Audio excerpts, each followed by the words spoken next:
Pag-uusapan pa raw ng mga opisyal ng gobyerno kung posible pang executive clemency para kay Mary Jane Veloso na 14 na taon nang nasa death row sa Indonesia dahil sa kasong drug trafficking bago pinayagang makabalik sa Pilipinas. We will see. We will see. Hindi pa maliwanag kung ano ba talaga how this is the first time this has happened. So that everything is on the table. We will have to decide what will happen next.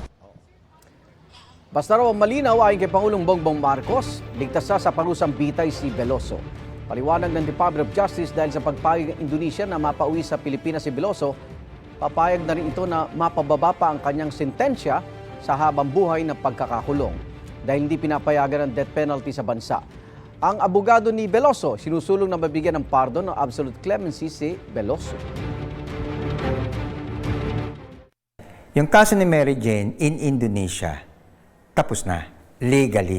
Ang pinakagusto natin at tinutulak natin, absolute pardon. Hindi na siya kukulungin kahit isang segundo. Kailangan natin bigyan ng respeto yung judgment na ginawa ng Indonesian courts sa kanya na siya ay nahatulan ng may pagkakasala talaga. Hindi natin pwedeng talikuran yun. Pagkadating dito, automatically, kailangan nating i-pardon siya or executive clemency.